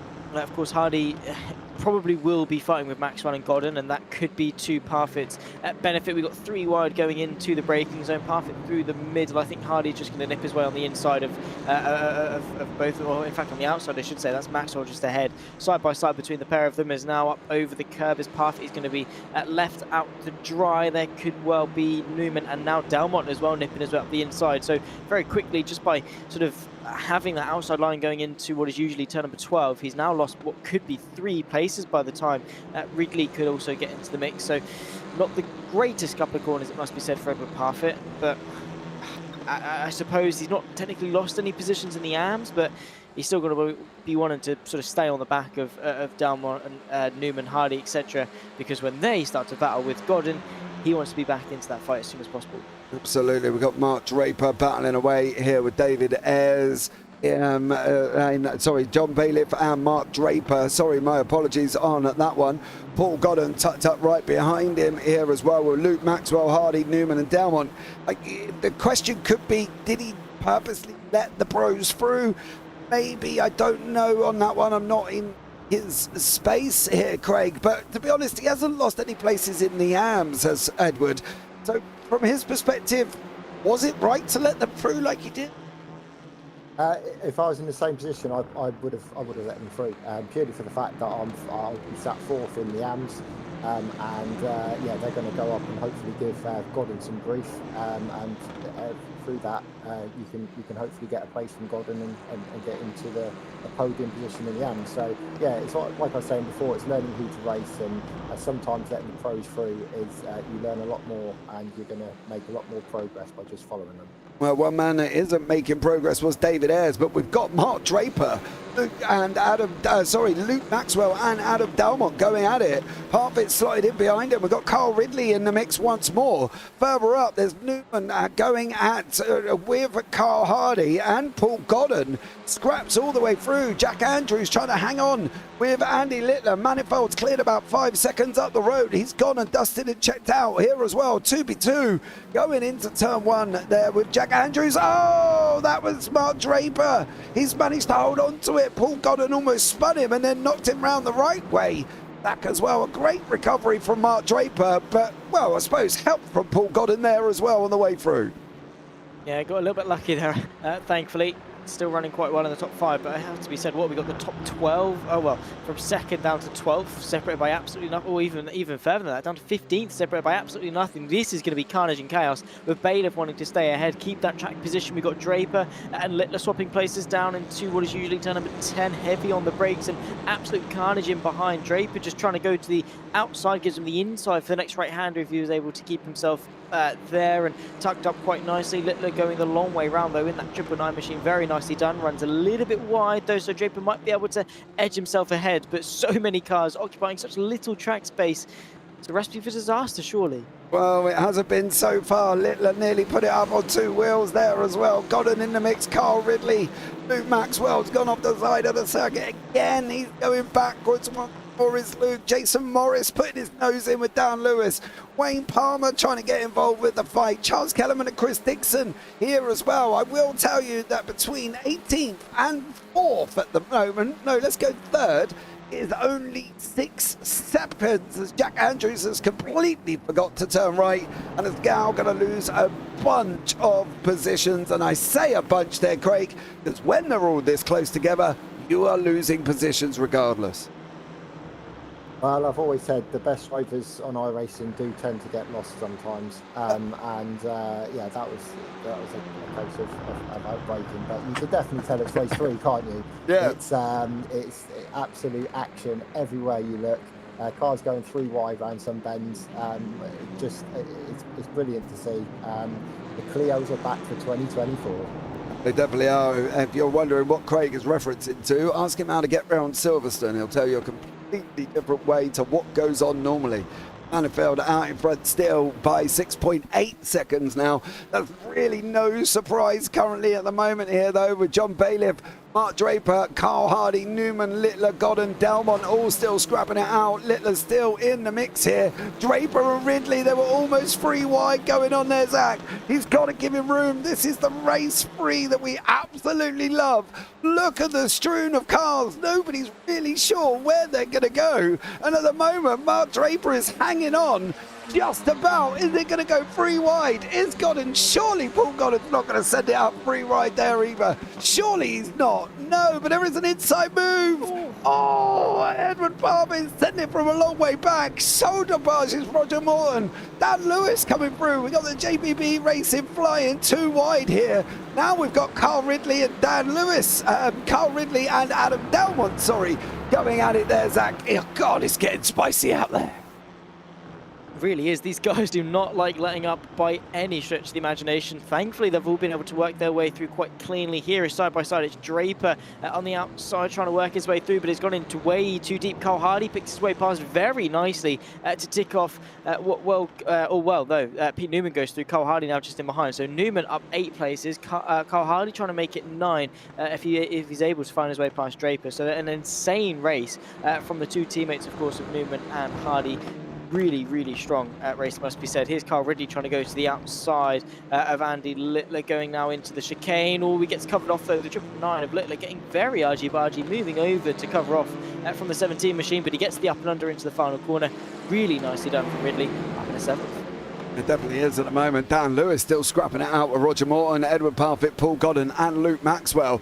They're running side by side here once more down into turn one. Maxwell doesn't really want to be on the outside. Godden's giving him a little hip check just to remind him, hey son, I might be an am, but I'm still here, buddy. It's like the FA Cup. This could be like Hastings versus Tottenham Hotspur, or Paul Godden versus Luke Maxwell. Maxwell there as well comes through. Godden's got to go back at him. Surely Parfitt's going to defend for his absolutely life. Maxwell's not going to find this easy, because also going on up front, we've got Mark Draper. He's got Pete Newman. Newman's got Bailiff. Draper's got Hardy. Locking up going into this turn now. Are they going to be able to make it through? Draper's off the side of the circuit again. Craig is getting spicy with these three, and it's no surprise Manifield's 8 seconds out in front. This is exactly what we wanted to see. It is absolutely fantastic racing. You're just waiting for something to kick off. You're just waiting for a mistake from one of them, and it's just not happening. They're just absolutely nailing it, being really respectful to each other. It's fantastic racing to see. A little note on what I said earlier. So Edward's now up into a podium position in the AMS. So letting the pros through generally does work. So that's good to see from him. And a massive shout out to Andy Littler as well. He's holding it up front. He's doing a cracking job in P8 there in the AMS. Mark Draper, Carl Hardy going side by side down into turn one. I think Newman and Bailiff were also side by side as well. Bailiff managed to hang on to that one. Hardy does get the position past Draper. They have swapped 4 times already. Luke Maxwell's made a move past Edward Parfitt as well, so Parfitt slipped into the clutches of Godden now once more. Godden's got to try and get through here if he can. Can he dislodge Parfitt from this position? That's what he is looking at the moment. The back end of that JPB racing car of Edward Parfitt. Are we going to be able to make it through here, Zach? Do we think Godden's got the bit between his teeth? Is kicking off all the way through the field. I'm not quite sure where the camera is best on, as Littler has also gone past Morton. Morton's gone off the side of the track in front of us there, Zach, as well. Wow, what can we say about this for race 3? Epic racing, and we've still got 8 minutes to go. Yeah, I'm glad about that fact. 7.5 minutes, give or take, just to round off the evening. Bailiff and Newman finally over second. What a race that Newman's had. Of course, Manifeld doing exactly what he's needed to do and gain over 9 seconds, which should be holdable for the rest of this race. There's contact though, and unfortunately for our race 2 winner Roger Morton, he's tumbled down outside the top 15. It's a shame. Oh, this is going to be self-inflicted as well. I think he's going to dive Littler. Oh, he did dive Littler. Andy Littler carried on there as well. And unfortunately for Roger Morton, it's all gone and dusted. 0 to 0 in the space of 1 race. Now Luke Maxwell's trying to make moves. Now Dan Lewis, Edward Parfitt making the move as well. Paul Godden still battling it out with Wayne Palmer behind him. Jason Morris, Charles Kellerman coming into this fray as well. We have got 8 all the way down to 15th, and they are separated by 2 seconds. Some great racing taking place. John Bailiff and Adam Dalmont still going at it as well. Zach is the way through the field. What can we do about race 3? Well, with 6.5 minutes remaining, anything could happen.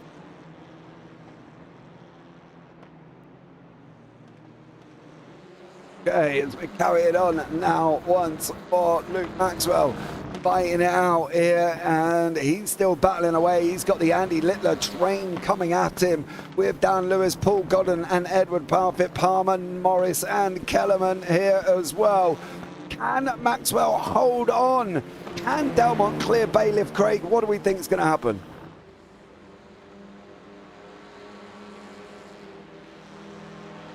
Craig, can you hear me? I can hear you, James. Okay, well that's good then. What do we think is going to happen over the last 5 minutes here? More of what we've seen, to be honest with you. It's fantastic racing. I mean, I'm meant to be keeping my heart rate nice and low, and I'm really struggling watching these lot go around this track, I must admit.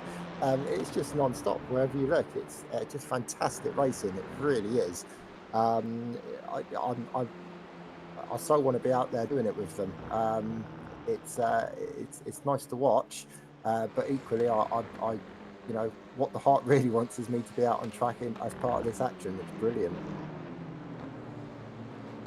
Definitely has been a great evening of this racing for race 3. John Bailiff, Carl Ridley, Mark Draper, Newman and Delmont are only separated by Carl Hardy. Can Hardy do a bit here? Bailiff's going at his teammate. The Win It or Bin It Racing. Is there any team orders? Well, I doubt very much there is. For John Bailiff, you can see the names above the windscreen. There's Bailiff, Ridley's tucked up right behind him here as well. Andy Littler and Edward Parfitt going side by side into the final chicane all day, baby. That was going to happen. When you try and go too wide, it was always going to happen here as well. Edward gives Littler a little bit of a hip check. Littler's... Oh. Pull that one, Zach. Really can. It just sort of happened. I mean, you just got to look at it, really. And then a bumper just decided it didn't want to play ball at all anymore. And I don't know, I think it's just the clunkiness of that chicane, really. And of course, you've got so many cars so close together. It's easy for those things to happen, miscommunications, and people not really being able to read each other's body language as effectively, and just small mistakes as well. It sort of is an occupational hazard in that regard with drivers so close together, and it just is bound to happen, I suppose, but the fight continues. It's Parfitt versus Morris, still going on this run towards the braking zone. Of course, the next left-hander, let's see if he's able to pull up to the left. He's got no front bumper, but he's definitely not lacking any courage at all, chucking his way to the inside. Parfitt goes wide and could well lose another place because of it. Yeah, he's got Charles Caliban climbing up now as well. Edwards on the inside at the moment. It's all getting a little bit argy-bargy. Edwards now down to 5th. Jason Morris there as well with Andy Littler in front. Bailiff is now still going at it with Draper. Draper has cleared Carl Ridley and is now on to the back end of Mark Draper, of John Bailiff, sorry, as they're coming down across the line now. 3 minutes remaining. We've got Eric Manifield out in front, Craig. He's gone, surely. The race is his. It's absolutely incredible what Manifield has done. 7.1 seconds out in front. All the rest of the field for dead, Craig. Yeah, just goes to show what a good start gets you. Keep your head down, and anything can happen in race 3. I mean, all the races I've ever won, I think I've always won in the final race, purely because you get that good start. The carnage kind of happens behind, all the fighting happens, and you're just there gaining lots and lots of time. So no, fair play. It's not easy to do to maintain that gap as well, especially at this point in the race. You know, your mind kind of starts working against you, and you know the nerves start kicking in that you're almost there, and the little mistakes start to appear. So you just got to keep you cool, keep yourself focused, look for those breaking points, and yeah, providing he doesn't make a huge mistake, he's got this race in the bag. Definitely has. Andy Littler has gone and had an incident here. Was this on his own? Looks quite possibly that it may have been. Here as well, Littler just completely missing the corner. Well, completely joins up off the old circuit. Over you go, Andy. Comes right, son. Or mate, you can make it. And he does rejoin it there as well. Gets lost on that one and goes a completely different way. The Win It or Bin It team are back together with Mark Draper having cleared John Bailiff. Luke Maxwell is now trying to close up onto the back of Carl Ridley. John Bailiff there in front of us at the moment as well, Zach. A lot going on this late on and not long to go at all. No, we very much are in closing stages. Last couple of laps, really. So anything that needs to be settled better be settled in the next couple of minutes. Absolutely. I think we are onto the penultimate lap. Mannetveld 6.5 seconds clear of Pete Newman, so should be fairly secure. His only enemy is himself, I suppose, in that regard. Maxwell running really strong inside the top 10. I think he's finished in the top 10 on all 3 accounts. Of course, if he's able to wrap up here today, but fine with John Bailiff for 7th. He wants that extra position, of course. They're in a bit of a train behind Draper, so a top 5 still on the cards. It definitely is here. This is going to be really close. I think Manifield is going to come over the line. I think it's going to be the final lap this time around, if I'm not mistaken. Barney will be waving. He is waving. It is the final lap of this race, and I can think we can safely say it's been a race of the ages. It has been absolutely incredible racing. John Bailiff still battling it out with Mark Draper. We've got, Carl Ridley and Mark Draper. Bailiff and Maxwell now going side by side. Ridley and Draper going side by side as well. It's all kicking off on the final lap of the race. Is Maxwell going to make it around the outside? Is he going to lean on John Bailiff like he should be? Parfitt and Morris also going at it further back once more as they're coming into turn one. Parfitt's trying to go around the outside. He's going to leave the door open in front for David Ayres. Ayres has gone through. Ayres has taken 2 places there as well. He's done an absolutely stellar job. Morris with no front bumper whatsoever. Parfitt trying to go up an inside gap that's never there, son. Even I can tell you that one as well on the final lap here. Some great racing. Craig kicking this off for the final race of the evening. What an amazing evening it's been. It really has been. This is just showing exactly what the Clios are about. Wherever we put them, I know me and you have a bit of banter about track choices and bits and pieces like that over the seasons. But yeah, I think we're all in agreement. This isn't our favourite track to race, but it's certainly delivered tonight, and the drivers have put on a show, and it's been fantastic to watch. As Eric Manifeld's come over the line, he is victorious with Pete Newman, Carl Hardy, and Adam Delmont. Delmont still in touching distance of Pete Newman. What about Lewis? He's going to be a race down to the line. Paul Godden's trying to get past him. He's not going to make it through. Dan Lewis takes the win. Gets Godden there as well. What's happening further back? It is going to be Morris. It is going to be Parfitt behind that.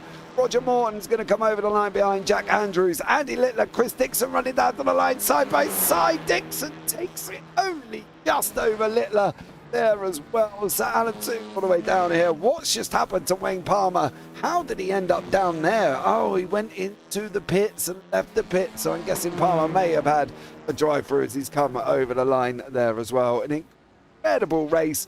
That was race free, done all the way, wasn't it? Incredible. What an evening, and what a return, of course, to the Clios for 2024. These guys have enjoyed their break. I think they're back more punchy than ever, in fairness. I do fully agree as well. We are going to do the results very, very shortly when they come through and see what went on in 3. But let's have a look at the results here for race 3. Eric Maneveld is your winner by 5.8 seconds in the end. Pete Newman out in second. Carl Hardy in third. Great win there from Maneveld. Done and led from the start. Did what he had to do as everybody else fought their way through. Then you've got Adam Delmont, Mark Draper, Carl Ridley, John Bailiff, Luke Maxwell. Dan Lewis has swapped places with Godden tonight and in race 3 and actually beaten Paul Godden there as well. Jason Morris with a great place for him here this evening with Edward Parfitt and Charles Kellerman and Jack Andrews, your top 15. Then you've got Roger Morton behind that one with Chris Dixon and Andy Littler. Behind that, we've got Sir Alan Toon, Wayne Palmer, Carl Jacklett, Adam McNally and Barry. So there you go. Some great racing taking place here this evening as well, Craig. And one that we can safely say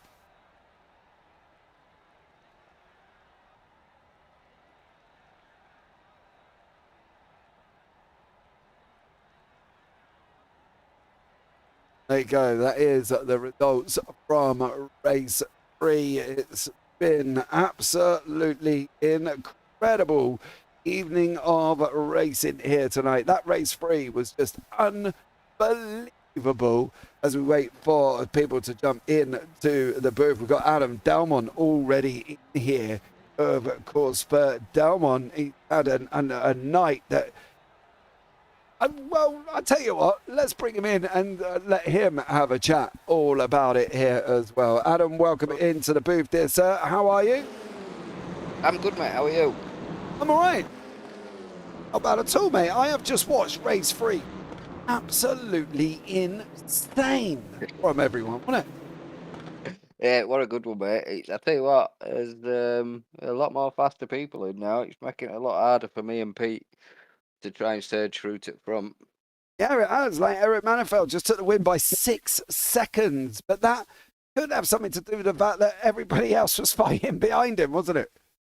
Yeah, well, yeah, there were definitely some fighting going on in those, but you know, it's good fun.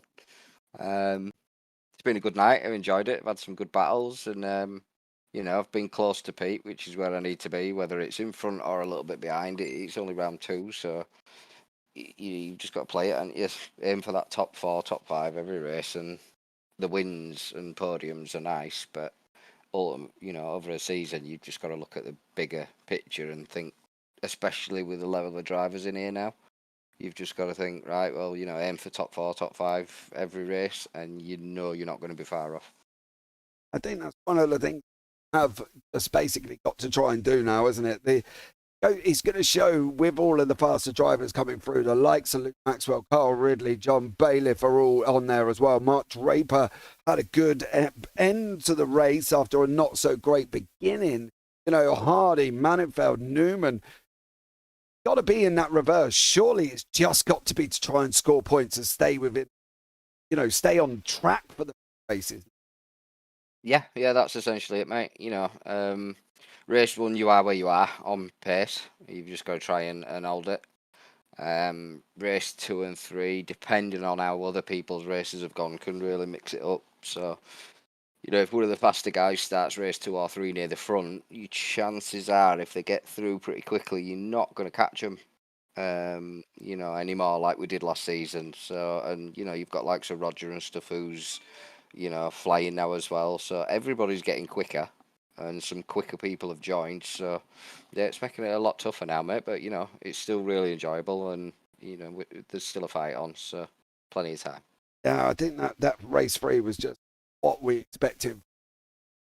Literally battles all the way through. I think there was like 9 seconds or something ridiculous between second, 15th or 17th at one point. It's gotten a lot closer this. Yeah, definitely. I mean, I think me and Pete went pretty much side by side for a full lap, maybe a lap and a half, practically. Me and Luke went through chicane, I think 2 times side by side, and managed it. And as long as there's respect and you give each other that little bit of room, you can do it. There's not a corner you can't really pass on. Obviously, there's ones that you don't advise against. You advise against it, but providing both drivers leave a car's width somewhere, there's no reason that a pass can't be done on any corner. It's just obviously hard. Yeah, it is definitely hard, and the circuit is not the most renowned for overtaking.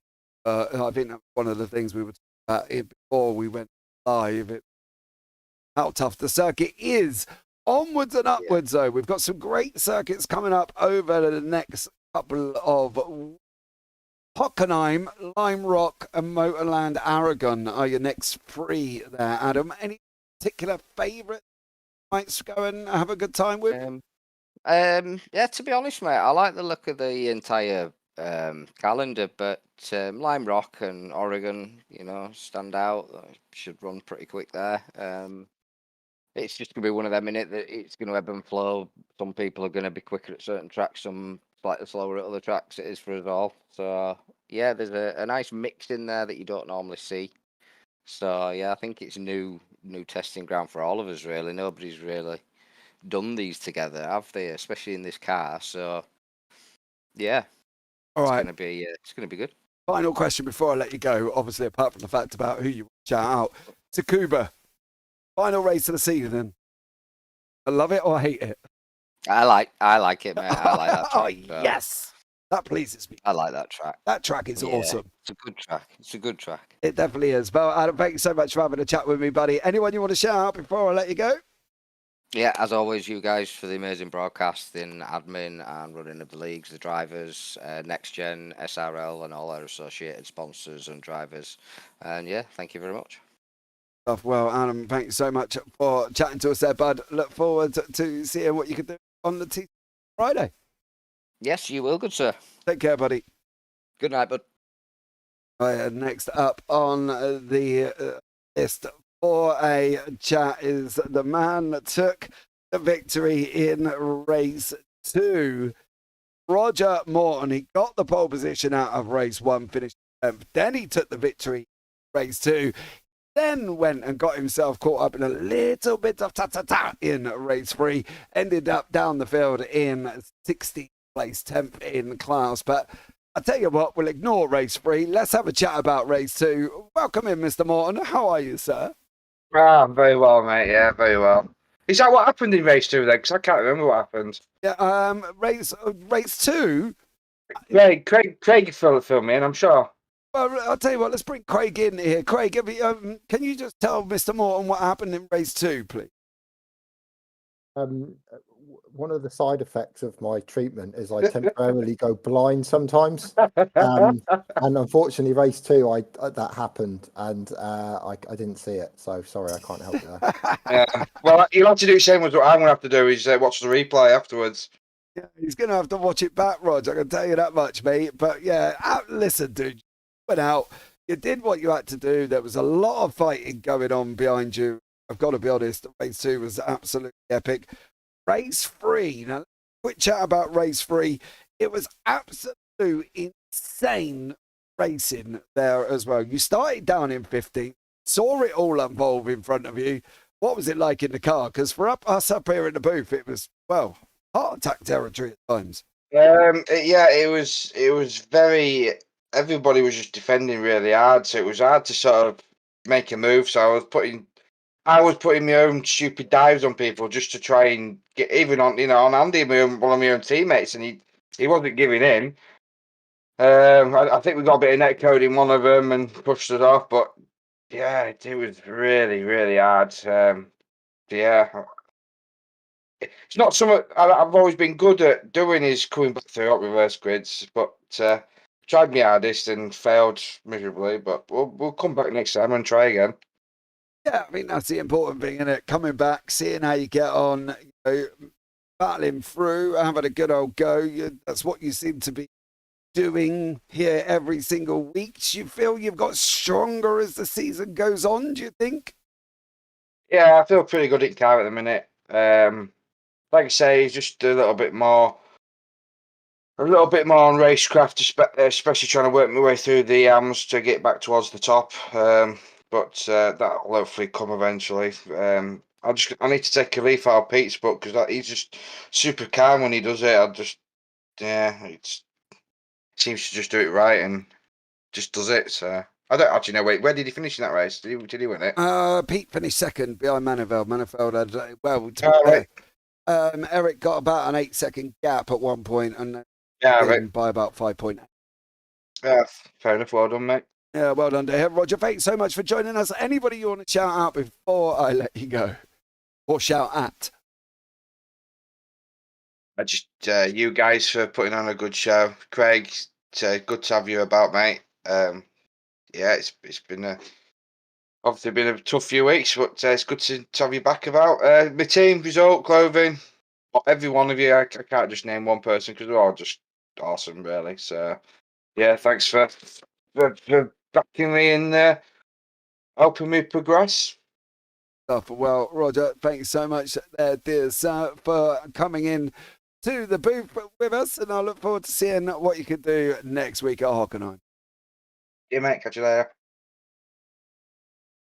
Up, we'll have that with your race 3 winner, the one, Mr. Eric Maniveld, took the victory by nearly 6 seconds. He escaped like a scolded rabbit at the start, did Mr. Maniveld. He got away. He took 6th, taken a 14th, and now he's gone and taken a... Well, as even go, Eric, you've had somewhat of a roller coaster one. Yeah, definitely. I mean, my qualifying was quite bad, to be honest. I didn't get a lap in, so happy in the end to salvage something, because it's tough, man. If you're starting from the back here, everyone is so quick. It's really hard to make up position. So happy to have fun, at least battling everyone. Yeah, it definitely has been that. I was talking about that with Adam, how the quality. Experienced drivers have got quicker. The new ones have come in and got quicker. Some of the old returning ones are still on the pace as well. And it's tough coming through the field now on them reverse grids. They do a bit of a challenge for 20 minutes. Yeah, definitely. I remember some point in race 2, I was even struggling to keep up with some of the amateurs, to be honest. So even in that field, they are definitely quite quick. Some of them definitely improving as well. So I have to look in the mirror as well sometimes.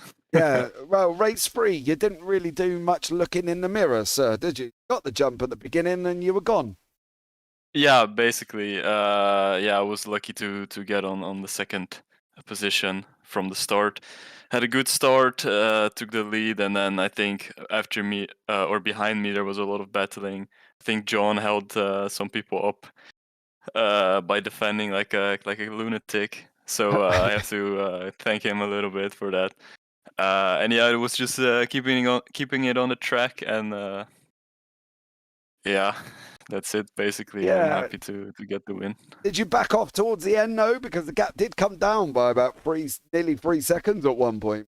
Taking it a little bit easier towards the end of the race? No, I don't think so. I think it was just my pace, like falling off a little bit. After Pete and Adam, when they're in free air, they're still a little bit faster than me, definitely. So yeah, once they got into the free air, they just started reeling me in slowly. But yeah, I built up enough of a gap to keep them behind, luckily. Hanging on there as well. Well done, sir, for that victory in race 3.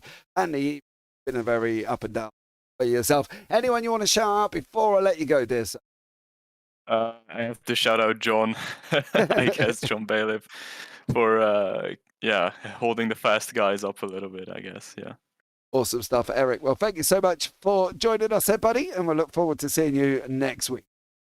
Yes, thank you very much for hosting this league as well. Take care. Right, and the final interview of the evening is going to go to Paul Godden, the man who took 2 victories, and he missed out on a third one because Dan Lewis decided to take it away after finishing second for them 2 races as well. Said enough is enough. I won that victory, and he went and took it. But let's have a chat with a man that did get 2 victories. Am's here tonight as well. Gives himself a good old bump in the championship. Paul, welcome into the booth. How are you? Yeah, evening, James. Yeah, really good. Really enjoyed that one tonight. Yeah, definitely. It's been a very interesting one, hasn't it? It's been a very up and down one. Race 3 was absolutely chaotic. But for you, 2 victories out of 3 ain't bad, is it, surely? No, when I come into the night, I hadn't actually raced on here since the last Clio race before Christmas because I was struggling with my leg injury again over Christmas. So I decided to have a break from it. Come on tonight, and I had no pace at all in practice. I was 23rd, and then all of a sudden in qualifying, I managed to put a lap in that come from nowhere by following one of the pros round, and I was like, oh, it just all clicked.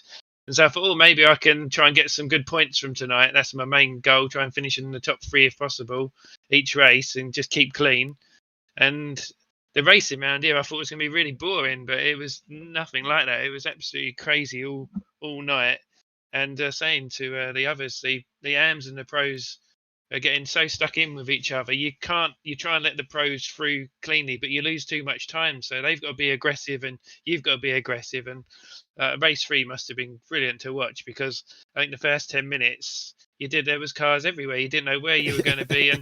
And everyone was having little ding dongs, but we're all staying on the track, which was amazing because it was just waiting for it to end in tears somewhere. And it didn't until quite later on when there was an accident behind us and me and Daniel managed to get away. But I got damage from coming through a chicane with I think it was one of the pros. I hit the curb, and as I landed, he must have been next to me. And I don't know if it net coded or I hit him. I haven't watched it back yet, but I got front end damage, and I didn't have the top end speed. So the last 3 laps where I managed to get Daniel in race 1 and race 2, I tried, but I just didn't have the pace down the straight where I could tuck underneath him or try and force him to an error. So, but fair play to him. He raced really well tonight, and it was great to have another driver.